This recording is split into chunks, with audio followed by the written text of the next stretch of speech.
Okay, so David Bowles coordinates the RSPCA's campaigning and public affairs work. Since the Hunting Act was adopted in 2004, the RSPCA has been campaigning to ensure the provisions are kept, to investigate and where necessary prosecute anyone who evades the Hunting Act, and to work alongside the countryside and hunting communities to ensure the Hunting Act is enforced and works properly. Thank you very much indeed, David. Great. Thanks very much, Andrew, and thanks very much, University of Winchester, for inviting me today. As Andrew said in his introduction, it's sad that the pro-hunt people aren't here. I've debated, over the last month, I've debated twice with the Countryside Alliance, once at Liverpool Vet University and once at the University of Exeter. And just to show you the sort of feeling out there, I won one and I lost one. It's very interesting to look at, okay, I lost the one at the Liverpool Vet College, but I won the one at Exeter University, and I think there's some very interesting social issues that's going on there. So although we've got no pro-hunt people here today, and although we know that the opinion polls on the Hunting Act are still around about sort of 70% in favour of keeping the Hunting Act, there is still quite a large body of opinion that believes that it should be repealed. So I'm just going to answer a very simple question, which is how effective has the Hunting Act been since it was passed? It was passed 10 years ago, so now is an ideal time to look into it. I'm not going to talk about how well it's been enforced, because Geordie, who's coming on straight after me, is going to talk about criminality and enforcement problems, and then we've got Tony Shepherd in the afternoon, who's going to talk about some of the League's work with enforcement and using monitors. So I'm just going to basically look at how effective the Hunting Act has been, and I think it's really disappointing that the government hasn't done this work themselves. Unfortunately, the Hunting Act was passed in 2005. In 2006, the government changed the way they looked at legislation, and they decided, and you might find this quite strange, but they decided that it would be quite good to review their legislation and look at how effective it's been and whether it was worth passing. Unfortunately, the Hunting Act was passed just before this. The Animal Welfare Act was passed in 2006, and so therefore comes under the review and actually has been reviewed and has been found to be very, very effective. So unfortunately, there hasn't been a government inquiry into looking at how effective the Hunting Act has been. And I think there's a real opportunity there for some good academic work or some good work actually looking at the effectiveness of the Hunting Act.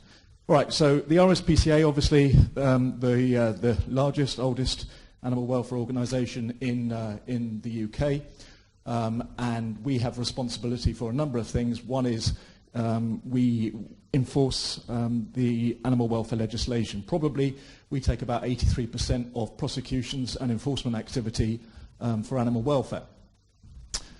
Now, on the issue of how effective the Hunting Act has been, I think you first need to look at what did the Hunting Act do. So the Hunting Act, very simple piece of legislation, and it did two simple things. First simple thing it did was it said it was going to prohibit hare coursing.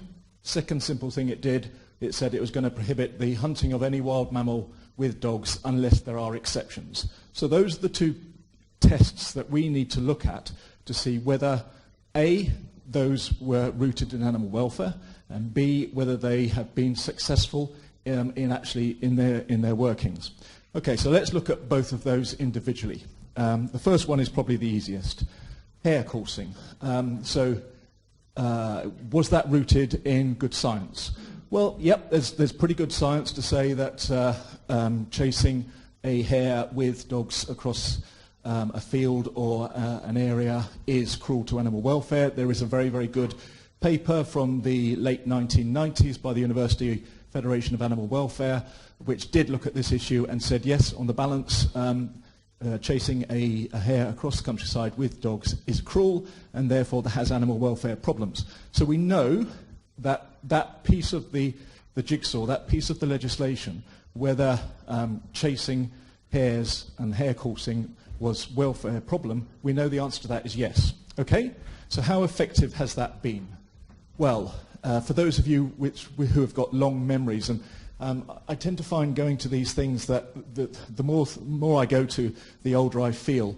So when I was up at Liverpool, I asked them the question about, and these are, don't forget, these are veterinary students aged 20, 22, so obviously I'm feeling very old anyway talking to them.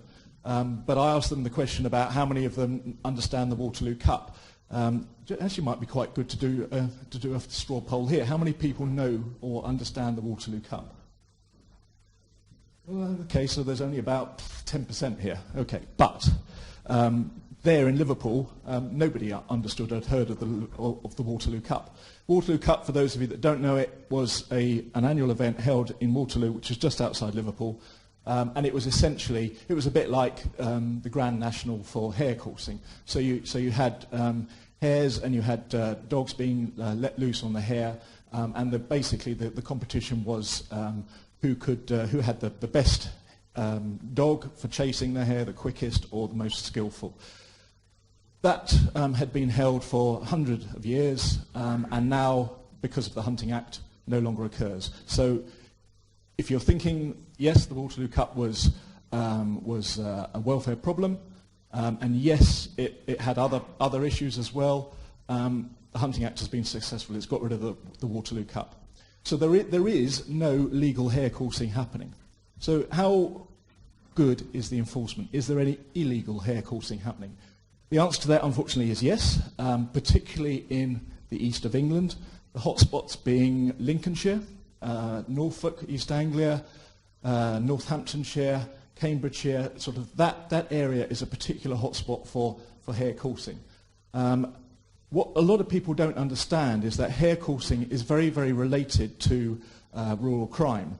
So what tends to happen is the hare coursers go in, they do their hare coursing on part of the farmer's land, and at the same time they're casing the land and looking at how many tractors he's got, what opportunities there are to do rural crime in the area. So Cambridge police had a huge crackdown on hare coursing and arrested a lot of people, was very successful at actually driving hare coursing down. But it had an unintended consequence, which actually was very interesting, because at the same time it drove down rural crime. So there was a win-win situation happening there from Cambridgeshire police. So the answer to that question, has it been effectively enforced? No, there is still some illegal hare coursing occurring, but I think we are starting to see police forces make this connection, because obviously it needs to be a priority for the police. If it's not a priority for the police, it's not going to get enforced. And I think that was one of the real issues with the Hunting Act. When the government passed it in 2005, or when it came into effect in 2005, it doesn't actually say in the legislation, this legislation will be enforced by so-and-so. And that was effectively a problem, because I think it's fair to say for the first few years, nobody was really enforcing it. It was fairly well business as usual. And then the animal welfare organisations started to be involved. They started to send monitors out because they thought, well, it was business as usual. So if the police aren't going to get involved in enforcing the legislation, then they're going to have to gather the evidence to show that there are problems with this and then try and get prosecutions. And we all know some of the stories behind that. The Rspca has taken 5 prosecutions under the Hunting Act. Our record on this is played 5, won 2, drawn 1 and lost 2. So it actually is quite difficult to get a successful prosecution. Part of the problem is obviously this activity is happening way out of sight, difficult to get access to the land, trespass issues, etc. But also it is quite difficult to show intent, and that's the key thing that you have to show for any successful prosecution under the Hunting Act, is to show that the person in charge of the dogs, whether that's the huntmaster or somebody else, had the intention of letting his pack of hounds chase a fox deliberately. And of course, as we all know, hunting has going out with hounds has not gone away. The Rspca welcomes that. We don't have a problem with people going out with hounds, having a nice ride through the countryside, dressing up in strange clothes. That's fine for us. That's okay. What we do have a problem with is obviously the animal welfare bit at the end, which is the chasing and the killing of animals by hounds, because we believe that's cruel. Which then leads me on to the next piece, okay? The next piece of the jigsaw on the Hunting Act was making it illegal to chase a wild animal with dogs, unless there were exceptions. So how successful has that been, and was that rooted in animal welfare science? So there was essentially, we've got a presentation later on otters, so I'm not going to go into otters, but I'm just going to dwell on two species. And those 2 species have really taken most of the heat and light on the whole debate about the Hunting Act. Deer and obviously foxes. So let's look at deer first. Is there any evidence to show that if you chase a deer with hounds, it is an animal welfare problem?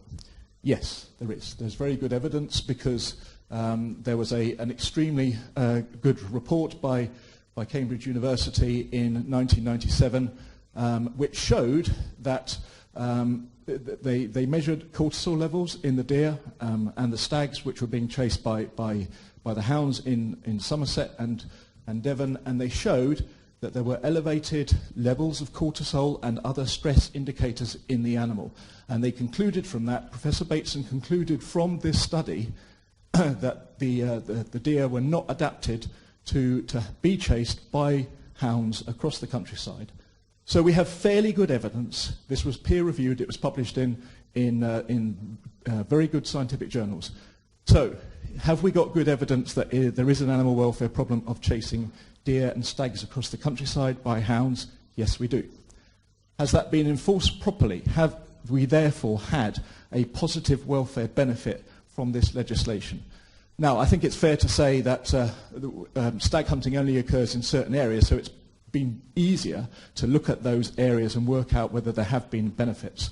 And yes, there may be illegal stag hunting happening at the moment, but I think by and large that bit of the legislation has been successful. So we've had a welfare benefit because there was suffering before, and we have had an enforcement benefit because the Act is working. So let's come to the most controversial issue, which is foxes. And I always find it quite incredible when we're talking about the Hunting Act, because everybody then focuses on fox hunting. The Hunting Act is not about fox hunting. The Hunting Act is about, and I repeat this, it's about prohibiting hare coursing, and it is prohibiting the chasing and the hunting of wild animals with dogs. So it doesn't specifically refer to fox hunting, but fox hunting has generated most of the controversy and most of the debate. The Hunting Act itself has been extremely successful. We've got nearly 500 prosecutions in the 10 years since the Hunting Act came into effect. Most of those prosecutions are not on the traditional mounted hunt that you and I know and we saw up in the picture earlier on. They are on poachers, they are on people that are digging out foxes and then setting their dogs on them and baiting them. That part of the legislation has worked very, very well. So we've had nearly 500 prosecutions under the Act. The success rate of that, around about 55%, very similar to the success rate on prosecutions under the Badger Act and prosecutions under the Deer Act. So actually, the RSPCA's view is that the Hunting Act has been very successful, not just in getting prosecutions, but also in actually the effectiveness of those when they go through the court. However, we need to come back to fox hunting because that's what most of the debate is about.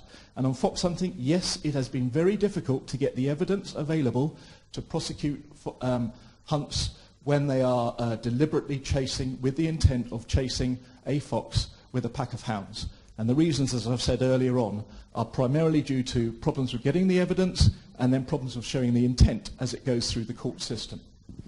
But there have been probably about 15 to 20 prosecutions on mounted hunts. As I say, the RSPCA has taken 5. We've won 2 of those. They pleaded guilty. So obviously there has been some illegal hunting happening. We lost 2 of those because we couldn't show that the person in charge of the dogs had the intention of running the fox down and then killing it. So, is there any evidence to show that fox hunting with dogs is cruel? Unfortunately, there is not a paper similar to Bateson that he did for deer. And I think there's one very good reason for that. When Bateson did his paper, obviously you need the cooperation of the hunts to do this paper. The hunts let him in to their hunt, and he did the evidence. He came up with the paper. I think the hunts were actually quite surprised because the paper was very clear. Yes, there are welfare problems with hunting stags and deer with dogs. So then he said, right, let's do this with foxes. And the hunts went, no, I don't think so. I think we'll have a rethink about this, and we're not going to do that. So we've never had that type of good science on foxes. The RSPCA obviously believes that, yes, the fox does suffer. Part of that is through the bleeding obvious. If you chase a fox across the countryside for a long period of time, and then you rip it to bits. And don't forget, the hunts always say it's a quick nip to the back of the neck. Now, we know from post-mortems on some foxes it is disemboweling, so it's not a quick nip to the back of the neck. So for us, there are welfare problems not just with the chase, but also with the kill as well. So yes, the Rspca is quite happy to say there are welfare problems with chasing foxes across the countryside and then killing them with dogs. But we don't, unfortunately, have as good a peer-reviewed science as we do with deer. We need it. We really do need it because it is a huge gap. But I think we can only get it if we have the cooperation of the hunts. And they're in a difficult position because it's a bit of a gamble. It's a bit of a gamble for the Rspca as well. If the evidence comes up and says, no, it's perfectly fine, foxes are actually delighted with that. They smile as they're being chased across the land and disemboweled.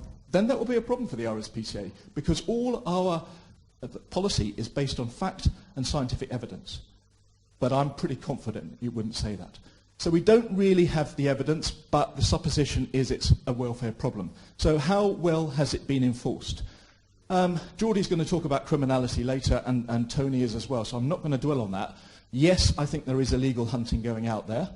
Obviously, we need the evidence to then show it and go through the courts with it. And that's the really difficult thing. Just because there haven't been many prosecutions under the Hunting Act, I think doesn't show that there hasn't been illegal hunting. And I would say to the pro-hunters and the Countryside Alliance one very, very simple question, which is this. If you are so confident that there is no illegal hunting going on, then open up your lands. Let everybody see what's happening, because I have a suspicion that there is illegal hunting. Obviously, the Countryside Alliance cannot admit that there is illegal hunting because they would be admitting that they were breaking the law. But I think that there is still some illegal hunting, so we still have some way to go. So in conclusion, did we have the evidence that there was a welfare problem in the Hunting Act before it was passed? Certainly for hare coursing, absolutely for deer and stag hunting, and the Rspca was satisfied that there was enough evidence from post-mortem of fox carcasses that there was a welfare problem. So there was a problem that it was trying to solve. The second issue then is how well has that problem been solved? With hare coursing, yes, the public events have disappeared. There are illegal activities still happening, but some police forces are starting to put resources on this because they can see the benefits between stamping down on illegal hare coursing and rural crime benefits. On stag hunting, I think that we have started to see a much more enforcement because it is only in specific areas. And with fox hunting, I would say there is still some way to go. From the Rspca's position, of course, this is good. There's been a welfare benefit, there's been pretty good enforcement, and that's why we have consistently lobbied to keep the Hunting Act as it is. And I go back to my statement a few minutes ago. The Hunting Act is not just about mounted hunts. It's not just about fox hunting. Although if you read the Daily Mail or the Daily Telegraph, you would think it's all about that. The Hunting Act is a very successful piece of legislation on a variety of different issues, not just with the number of prosecutions that have been taken, but also the success of those prosecutions. And it's meant that a lot of people who have gone out thinking that they're going to have a night of enjoyment, poaching animals, setting their dogs on wild animals such as foxes or even deer, they have been disappointed because they have been prosecuted under the Hunting Act and found guilty. Nearly 500 prosecutions in the 10 years. So from the Rspca's perspective, yes, there were a welfare problem before. Yes, the Hunting Act has worked. So therefore, yes, there has been a good net welfare benefit over the last 10 years. Thank you.